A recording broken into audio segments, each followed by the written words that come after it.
صباح الخير يا ست الكل. صباح النور. احلى صباح. انت بتعملي ايه بقى؟ نعمل مقلوبة. مقلوبة ايه؟ ماشي. طب علمينا على المقلوبة بتاعتك. شوية بس. ماشي.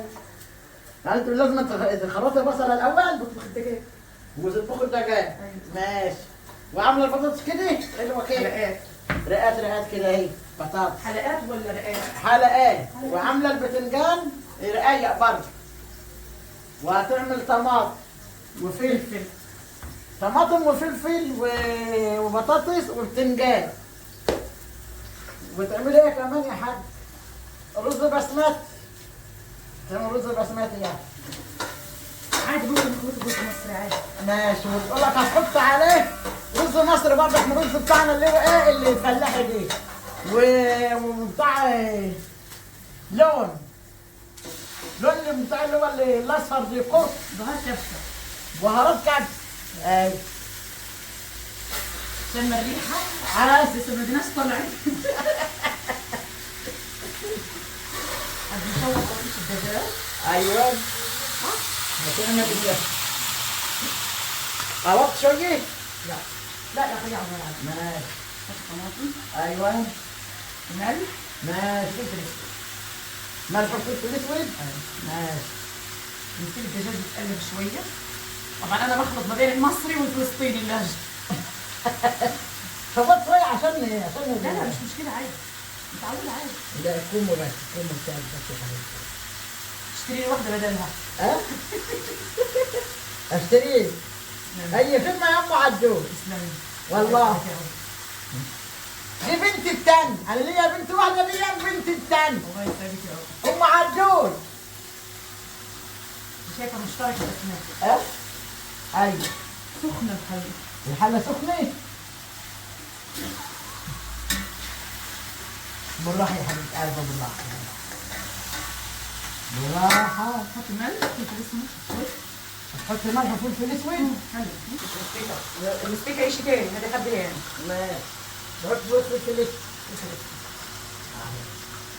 خد. اهو يا حبيبي. تنزل تسلم ايدك يا ام عدول.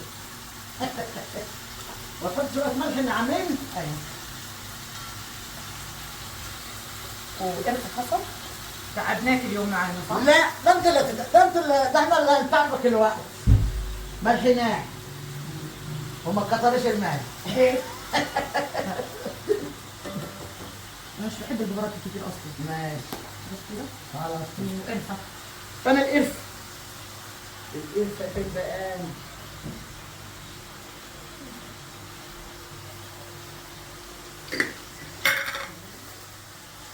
لا خلاص. يعني ليه مسؤولين ماشي؟ ايوه خلاص. ممكن نحط معلقة صغيرة شوي بالرز بس خلاص. خلاص كده؟ ماشي. كده. طب هات بقى ايه البرطمان عشان نغطيه ونعين. شوية وخليها بس تسبك مع نفسها وبعدين نحط لها مية مغلية. حتى انا احطه لك. يعني هو مغلي؟ ما هي مغليه دلوقتي؟ لا. مش مغلية. طيب خلاص. مغلية بس مش مغلية. طيب ماشي. تسلم ايديكم. تسلم يا رب. واخيرا هاكل اكل مش مصري. تسلم ايديك والله. لما تاكل المقلوبة هتحكي انا عمري ما اكلت اكل زيك. ما انا عشان كده عايز اجرب. متعودة على الاكل الفلسطيني خلاص. اه. اخواتنا طبعا يا جماعه وحبايبنا اهل فلسطين ربنا ينصرهم يا رب على يا اعدائهم. رب ربنا ينصرهم على اعدائهم. يلا يا حبيبي قلبي بس بالراحه. هلا بنضيف المية. ايوه. بتضيف الميه على الدجاج. وبعد كده بقى تسيب ايه لما يستوي خالص.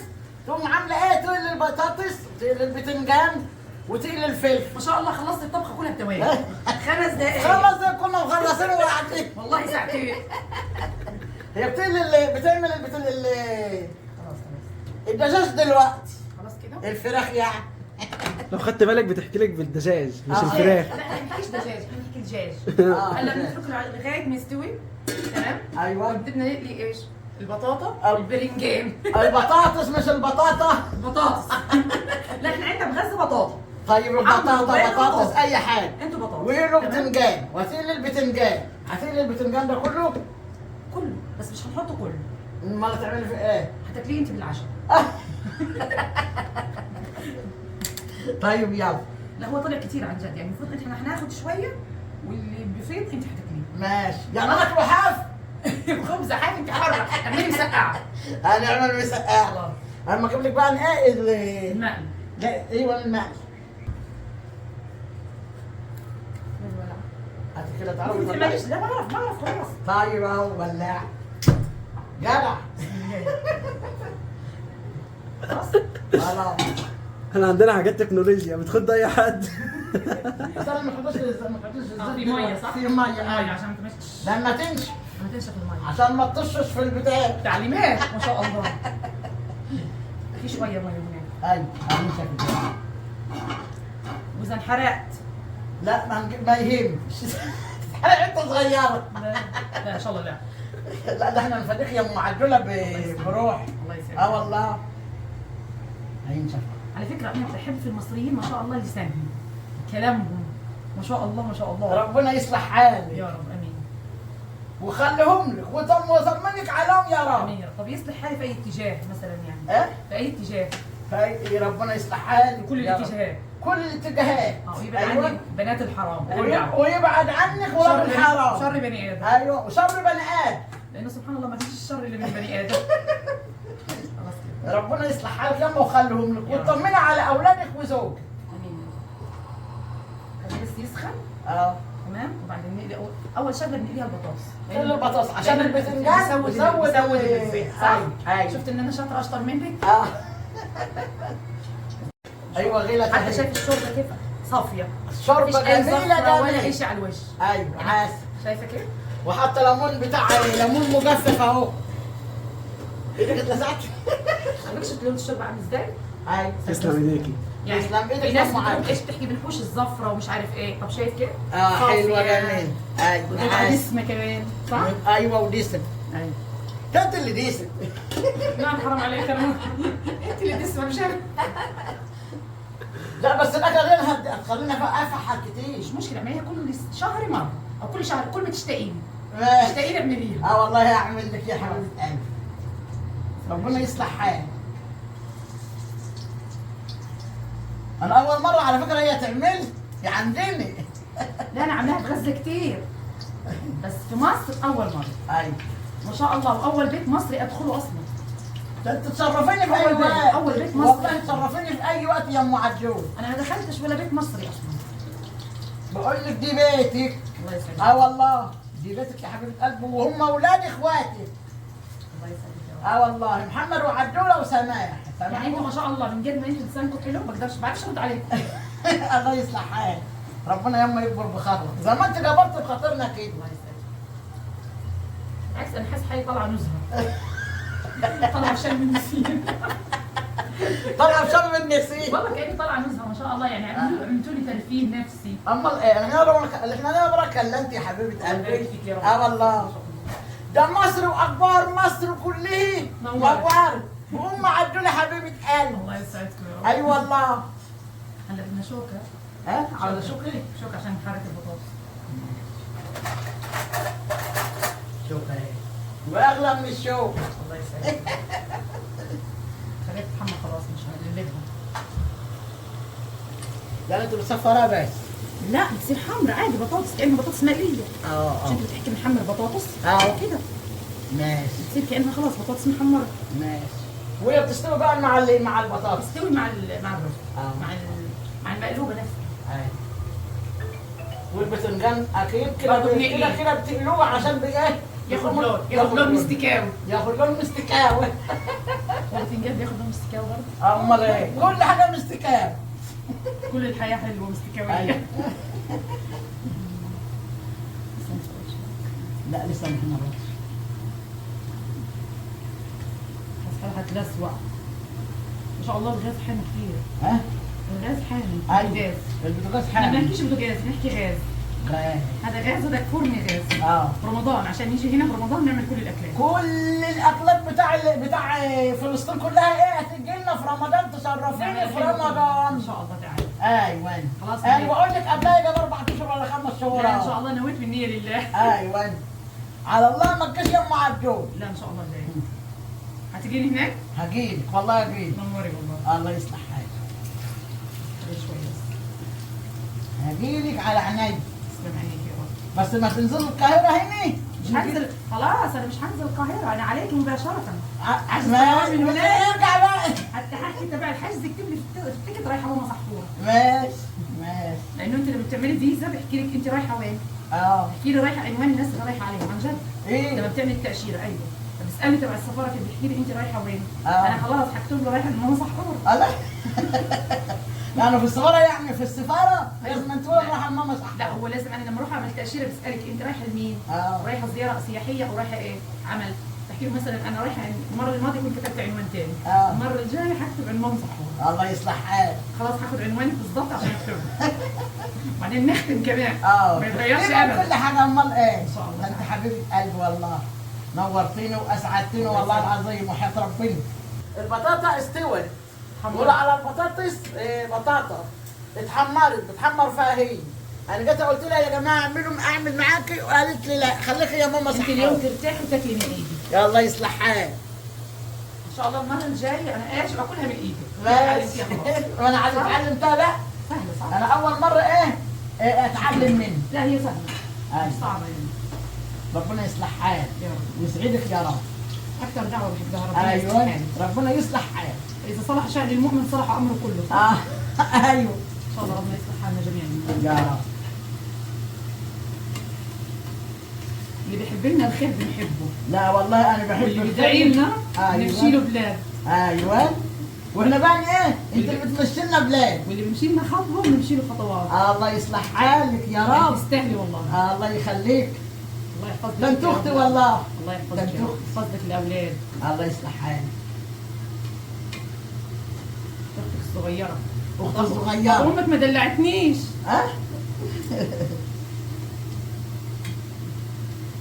غاز حامي جدا. ايوه الغاز حامي.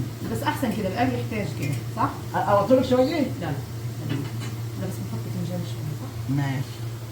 عشان ايه؟ نستغل ما نكونش مبذرين. ماشي. نستغل الفرص.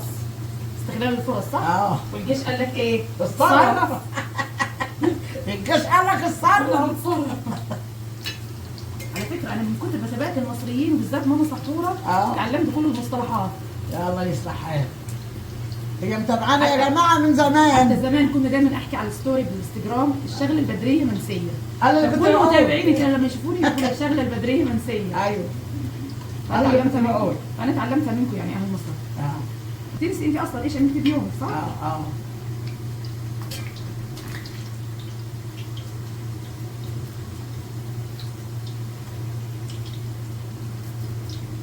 لك يا ام عدوم. الله تسلم ايدك يا رب. يسلم عمرك. يسلم يا حبيبتي. ان شاء الله المره الجايه نعزمك وانت جاي من الحج. يا صلاه النبي من الحج. ايوه طبعا. امال ده انا هبقى اجيب لك هديه كبيره بقى. انت احلى هديه والله بس ادعي لي وبس. ربنا يصلح حالك. خلاص كده كفايه صح؟ ايوه. احلى هديه دعوات صالحه. طبعا من قلب طيب. والله. على فكره انا طيبه قوي وعشريه قوي قوي. سبحان الله يعني الانسان مش محتاج يحكي عن نفسه. ايوه. سيماهم في وجوههم صح؟ وانا سبحان الله من اول ما تبعتكم من اول يوم انا بحكي خلاص اقول الناس طيبين لازم اركضهم. الله يصلح حالك. انتوا تشرفونا في اي وقت. انا متابعه كتير على فكره. البيت بتاعك يا حبيبه قلبي. والوحيده اللي انا كانت ازورها من زمان.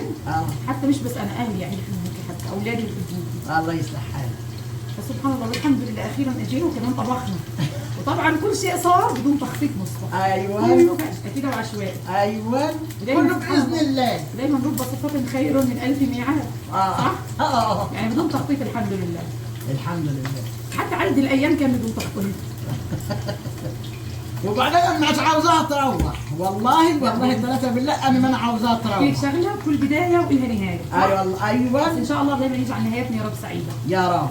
طبعا النهايات الحلوه نخلي تيجي بدايات حلوه. ايوه صح؟ صح. نرجع عشان ايش؟ نبدا معاك بدايه جديده. ايوه. وطبخه جديده. وطبخه جديده. ان شاء الله المره الجايه برمضان لانه ما شاء الله بيتكم جو رمضان. ايوه والله. والله ما شاء الله يعني. واحنا لحتى لو اتنقلنا من هنا برضك تجي لنا بيتنا هناك. اي مكان مش بس في اي مكان. والله في اي مكان في العالم لو رحت امريكا حتى اجي. لا امريكا لا. ليه؟ مثلا يعني تعرفيش شو بحكي لك شغله الدنيا ما تحكي لا. سبحان الله احنا تعلمنا انه القدر فوق اراده الانسان. يعني احيانا الانسان القدر فرض علينا اشياء ولا كانت في الخاطر ولا في الحسبان. ايوه. ما تحكيش لا. يعني انت تنام وتصحى تقول يا رب بس. يا رب. ربنا اعوى من الكل. واعوذ بالله من فواجع الاقدار. يعني أيوة. اكثر دعوه انا هلا عرفت ايش معناها آه. من بعد اللي صار معانا. يعني كنت عايشه حياه فجاه هيك بغمضه عين برمشه عين لقيت حياه ثانيه، والحمد لله يعني ربنا هيك اعطانا القوه انه نقدر ايش نتاقلم ونعيش الحمد لله. الحمد لله يا حبيبتي. ما بتحكيش لا، ان شاء الله ربنا دايما يكتب لنا الخير ويبعد عنا الشر. ربنا يما يصلح حالكم يا حبيبتي. فوق شر البني ادمين يا رب. لانه سبحان الله اي شر ثاني مش بني ادمين كويس. أيوة. عايز بيكون ايش؟ بيكون رب اختبار اليك. صح لكن كده. فعلا لما البني ادم يبليكي بيكون حزن. ايوه ايوه يا حبيبتي. بس انت بتعرف بتصير كبيره قوي. خليه تخيل خليه عشان تاكليها انت بتسمني كمان كيلو. بتقول لي خلي البطاطسيه الكبيره لك يا ماما صحوه. تاكليها بتسمني كمان كيلو. لا لازم تعملي رجيم والله بجد. انا والله ما رجلي بنت معطي بعض. طب ما انت مش هتعملي رجيم، مش هتسمعي الكلام. ايوه. حطي سمنه بلدي. تحبي السمنه بلدي؟ لا لا؟ ما بحبهاش. طب انت كده بدون سمنه بلدي تاكلها بسمنه بلدي. كنت هبقى كده اهو. كان صارت وزه ملظلظه. بطه كبير. بطه مسكوف. لا وزه مزغطه. لما يزغطوا الوز بيبقى كبير صح؟ انت كنت عندكم وز؟ لا عندنا وز زمان وانا صغيره بس مش زي مصر يعني. موجود بس مش زي يعني مش زي المصريين. حتى البط ممكن يعني مش اغلب الناس يعني 90% مش بياكلوا بط. 10% اللي بياكلوا بط، وايش بياكلوا مره او مرتين في السنه. وبعدين ايش يعني محظوظ اللي بياكل بط. يعني كانه حدا بيحبه ودعاه انه ياكل بط. يعني مش زي احنا عايشين على اللحمه الحمراء والدجاج الابيض. لا الفراخ البلديه ما فيش فيها ريحه المروابي. الفراخ البلديه ما فيش زي والمغزى زي فول النابي. ما فيش فيها ريحه المروخه ولا فيها ريحه ولا فيها اي حاجه. العدس الاصفر احسن منك. بروتين برضه. بروتين العدس الاصفر برضك بيبقى جميل. هلا كل غزه ما شاء الله عاشت على ايش؟ على العدس الاصفر. إيه؟ صمد معاهم اكثر من حاجات كثير. حتى من البني ادمين نفسهم. هلا بدنا نجيب طبق البتنجان خلاص. ماشي. هذا يا حبيبي. هذا الطبق الفلسطيني. ايه؟ الطبق الفلسطيني. ايوه عادي. بالعكس هذه اطباق الخير. الله يصلح حالك. اطباق زمان البيوت اللي كانت كلها خير. الله يصلح حالك. من فات قديم وتاه. ايوه اللي فات قديم وتاه فعلا. اللي فات قديم تاه. سبحان الله والله العظيم. المنديل. يعني تحسي الاكل في الحلل الالمونيا والستانسكين طعمه غير. صح؟ تسلمي يا عمر.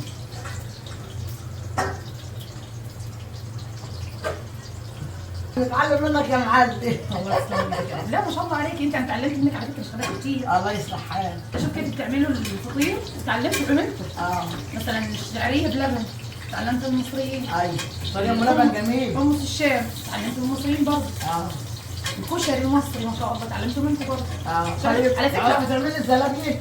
الزلابيه احنا بنعمل زلابيه بس ما بعرفش هي زي الزلابيه تبعك ولا لا. هي عباره عن طحين عليه فانيليا وسكر وبتعجنيه وشويه خميره وبتعجنيه. وبعدين بتريحيه وبعدين تقليه في الزيت. ايوه وبتحط عليه سكر مطحون. صح؟ هو وقرفه صح؟ ايوه هي الزلابيه دي؟ ايوه هي نفسنا الزلابيه. احنا بنعملها كده. احنا عارفه بنعملها امتى؟ هلا لما يكون في عزاء يعني عزاء وخلصوا العزاء ممكن تعمليها رحمه وتوزعيها على البيوت. على البيوت تعمل كده؟ لا احنا ما بنعملش كده. بنعمل يا انت رحمه قرص. لا احنا بنعمل الزلابيه يعني احيانا بنعمل كعك العيد. فبنعمله برضه بس هي الزلابيه كانت سبحان الله هي من الاساسيات حتى بالافراح. ان الفرح يوم الحنه زمان كانوا بتفتكري من ام العروسه يعني تروح انت العروسه كانت تعمل زلابيه صدر كبير. بعدين بتزينوا ايش بتحط عليه ورد وريحان وبتغطيه وتحطه على راسها وبتمشي في الحاره رايح على بيت حنه العروسه. وبيبقوا يوزعوه على الناس بالليل بعد ما تخلص السهره اللي بياكلوا زلابيه. فكانت مربوطه سبحان الله بالرحمه بالعزاء ومربوطه بالفرح. هي اكلتنا ما شاء الله خرافيه يعني الزلابيه. ربنا يديمها فرح يا رب. يا رب. واول مره اعرف انه اهل مصر بيعرفوا الزلابيه يعني. لا انا بعرف. هي نفس طريقتنا؟ خلاص ان شاء الله المره الجايه نيجي نعمل فطير مشلتت وزلابيه. اي والله وانا بقول لك خليك يومين. انا كان نفسي اجرب. انت عاوزاه. لا والله ما اعرف بس انا كان نفسي اجرب ايش السمك برده. يعني كنت استغرب احكي طب هم ليه بيعملوا السمك ابو رده المشوي يعني. ايوه مشوي فرن. كنت استغرب يعني ليه مش كده يعني. لا احنا بنشويه عشان لو احنا حطينا عليه دقيق الدقيق بس هو اللي احنا بنعمل السمك بنشويه بس بدون اي شيء. نعمله تتبيله السمك وندهنه زيت ونحطه على الفحم على الشبكه. لا لكن لو دقيق بس قلي لقينا دي بتقلى بس. لكن اللي مش شوي يا حبيبه قلبي بتحط عليها رده من بتاع ايه، من بتاع لا الطحين. انا عارفاها الرد هي ايه. أيوة. بس انه ما كناش عمرناش احنا يعني شوينا سمك برد، فكان نفسي اجربه. حتى كنت استغرب تحت هو محروق او الرده اللي كانت برا هي اللي اتحرقت. لا هي يما الرده هي اللي بتاع الايه، بتاع الطحين. ايوه ان شاء الله يعني سبحان الله مصر يعني جميله. أيوة. مصر ام الدنيا. ايوه مصر ام الدنيا صحيح. ما شاء الله خيرها كتير. الله يصحها. يعني الزبده والسمنه البلدي والقشطه مش موجوده باي بلد على فكره، ولو لا. موجوده قليل. بس ما فيش دلوقتي سمنه ايه، سمنه تبقى ايه، تبقى صيفي. ايه سمنه صيفيه؟ يعني المؤاخذه ما فيش ايه على الوقت لسه برسيم سمك. يعني ده بياكل والبرسيم على فكره احنا مش موجود عندنا البرسيم. ايه؟ لا ما فيش. احنا بياكلوا الحيوانات علف مستورد.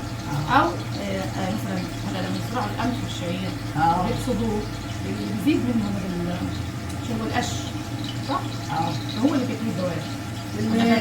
والبتاع التين بتاعي والمخزن بتاعي. ايوه التبن. التين ايوه مش القش. في مصر ده تقريبا برضك هو القش اللي عنده التبن. أيوة. لا بيجيبوا يسموها بالة صح؟ ايوه بالة كبيرة. ايوه بيدرسوها عشان يعملوها تبن. عشان يعملوا لها تين. ايوه هذا موجود اما برسيم لا ما فيش برسيم ولا عندنا قطن ولا عندنا رز ولا بالشكل. امال بتاكلوا ايه؟ احنا بناكل رز مستورد، رز بسمتي ورز مصري. اما نزرع رز في بلادنا قطن لا. عندنا قطن. يعني انا زمان وانا صغيره لما كنت احضر سر الارض وفي زهره القطن كنت بقيت استغرب يعني نفسي اشوف هذه الاشياء على الطبيعه. الحمد لله يعني ولو يعني شوف احنا بنزرع قمح وشعير. الغله هي القمح هي الغله صح؟ الغله والعدس. والعدس ايوه بنزرع يعني احنا بنعرف حتى بعرف شكله الحمص اللي هو الحمص الشام. الحمص بنزرعه ايوه بنزرعه بجد. والحمص اللي هو بقى في الموالد. الحمص لا احنا بنزرع الحمص في الشتاء. يعني الحمص والعدس بيزرعوه في الشتاء. يجي شهر 5 بيقصدوه خلاص. والعدس بيتزرع في الشتاء. ايوه الحمص والعدس والقمح والشعير. ايوه هذول بالشتاء وبيدرسوهم شهر 5. بعدين بيجي موسم الخريف عندنا ايه زيتون وبلح وجوافه. بلح بصفر طبعا. والاحمر مش عندكم الاحمر؟ لا موجود طبعا احمر الانواع. بيعملوا عجوه في البيت. ايوه يعني بتلاقي هلا في شهر 9 جيت لو شهر غزه يعني بخير. لقيت كل النساء يعني قاعدين ايش بيعملوا عجوه، بيعملوا قرص عجوه. ايوه بيبقى عندهم ناخل او حتى اللي ما عندوش بيعطي اللي عنده. يعني اللي عنده بيعطي اللي ما عندوش. ايوه فبصير كلهم بيعملوا بيدي اللي ما عندوش بيدي للي عنده. لا اللي عنده بيعطي اللي ما عندوش. مثلا انت عندك نخل بتعطي مثلا اخوك او قريبك كده انه صح؟ ايوه بتاع ايه؟ مصابتها بحد. ايوه لحد مصابتها بحد. فهو ايش بيعمل؟ بيعلقه في البيت بيصير بيطلع رطب اسود. بينكي وبيعمل ايش؟ بيعمل منه ايوه. بعدين ايش بصير بعد الموسم هذا؟ بصير بيجي الشتاء بنعمل ايه؟ بعد زيت الزيتون في حد اسمه عندنا حوايج او بيسموها ايش بيسموها؟ الناس بيسموها مش حوايج، احنا بلدنا بنسميها حوايج. الناس بيسموها مختوم. بتحطوا هذا البلد بتحطوه مع زيت زيتون مع دبس التمر، بتحطوا فيه مكسرات، مكسرات يعني تكون غنيه بالمكسرات، بتحطوا فيها حبه البركه وسلسله. ما شاء الله يعني بترم العظم. يعني اللي بياكلها ما شاء الله. طب خلاص خدونا عندكم الحاجات اللي بترم العظم دي. لا انت عندك الكوارع بترم العظم، كل كوارع. كل سمنه بلدي زبده بلدي. لا والله انا لبن بخيره. انا بحب اللبن وبحب القشطه وبحب جنبي كل حاجه. الا والعجوزه باكلها الا السمنه البلدي ما باكلهاش خالص. والصبيان بقوا ياكلوها واولادي بياكلوها، لكن السمنه البلدي انا ما بحطهاش. ليه طيب؟ ليه انا وانا صغيره ما كنتش بحبها. انا نفسي اجرب القشطه. القشطه؟ انت ما بتحبهاش؟ انا ما جربتهاش. ما عمريش اكلت قشطه يعني قشطه. القشطه اللي طالعه من اللبن وطالعه لا. ايوه هذه عمري جربتها. انا هلا بدي اجرب القشطه. القشطه جميل. انا بحب جميل كل حاجه في اللبن الا السمن. تتحمر الدجاج؟ هيتحمر يا حبيبي.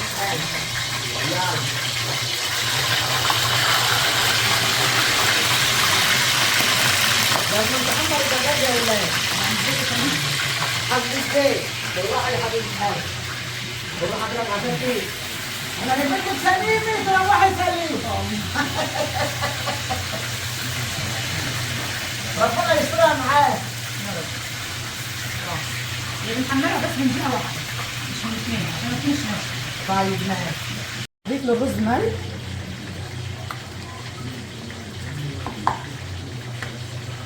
فلفل اسود هنحكي فلفل اسود، فلفل اسود شويه انا بحرك خلاص، بهار كبسه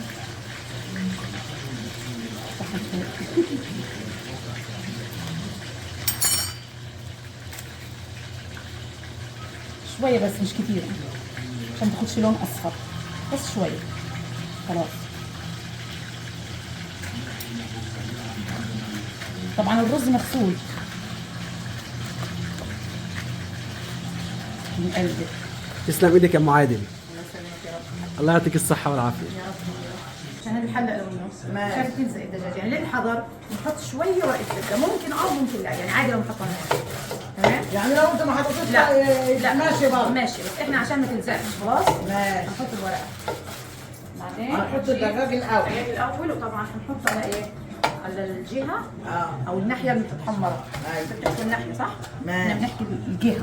ماشي الجيش خلاص ماشي. كده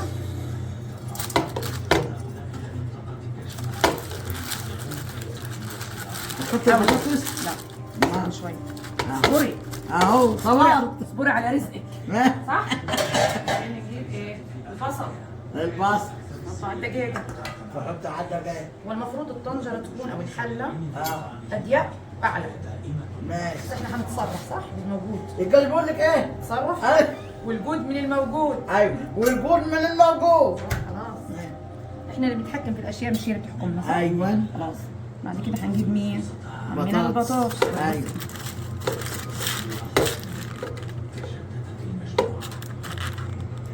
تحاولي تحطي البطاطس كده على الحواف عشان الرز ما ينزلش لتحت، ماشي. يعني تضغطي عشان عم الرز يقعد مؤدب.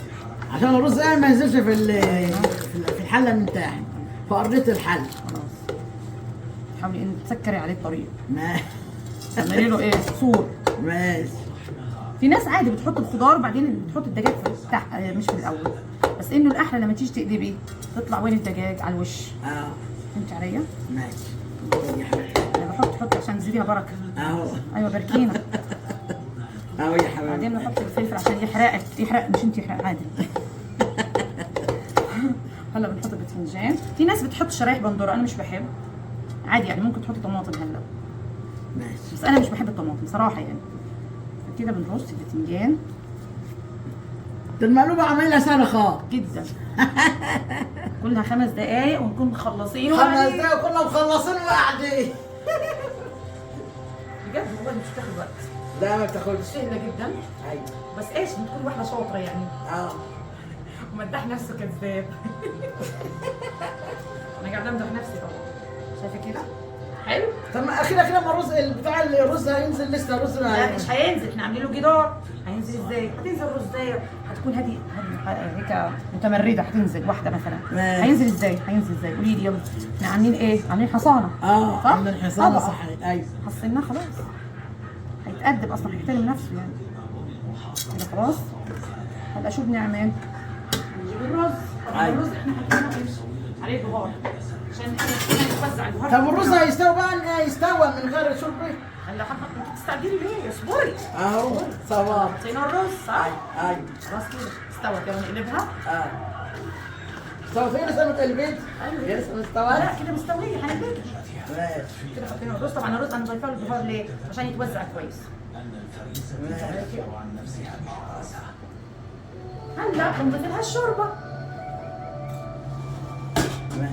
نجيب الشوربه كده. طبعا هو المفروض صحن رز واحد مغسول عليه صحن ونص شوربه. بس احنا شاطرين وبنعرف بالعين. هتكون اعلى من الرز بس مش بواحد صح يعني بعقله قسطه. ماشي تمام؟ خلاص. طبعا الرز مش بتروحي بتديريه مره واحده، اساس ايش؟ بتوزعيه اساس ما يطلعش الخضار اللي فوق. ماشي كده بشويش شويه حبه بحبه صغيره كده. ايوه حبه بحبه بالهدوء. ايوه خلاص كده بتوزعها. سهل. سهل. حلو. حلوه جميله. شاطره. شاطره. انت عندك القيمه يا ام عدول. ايه؟ عندك القيمه. الله يسعدك يا رب. على راي المثل بقول لك الورده نشفت ريحتها فيه. الله الله. كان في واحده سوريه بتحكي لي انت عامله زي الزبديه الصيني، من وين ما نضربك بترني. يا صلاه النبي. خلاص كده خلاص. تمام؟ ماشي. كده المقلوبه بقت هو انت هتشوف انه ما فيش شوربه، بس تمسك المعلقه كده شايفه؟ بالظبط، شايفه الشوربه؟ ايوه خلاص كده خلاص. ولو احتاج رز بعدين او احتاج شوربه بعدين ممكن نضيف. ماشي. عشان ما يطلعش كده ما يطلعش معاك. ايوه خلاص كده خلاص. تمام؟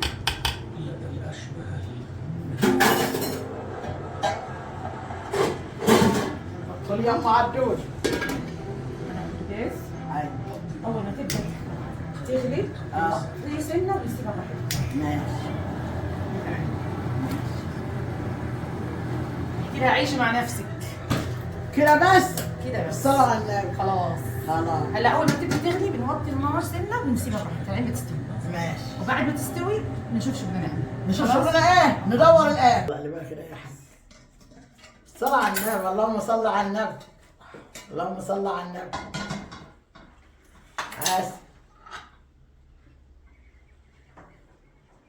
عاس. سخنه. سخن. شايف طلع شكلها ازاي؟ حلوه صح؟ بس هي المشكله ايه الطنجره انها طلعت عريضه. ايوه. هتنورت يا مان. تنور يا حاج. تسلم ايديكي. صح؟ تسلم ايدك يا ام عدول.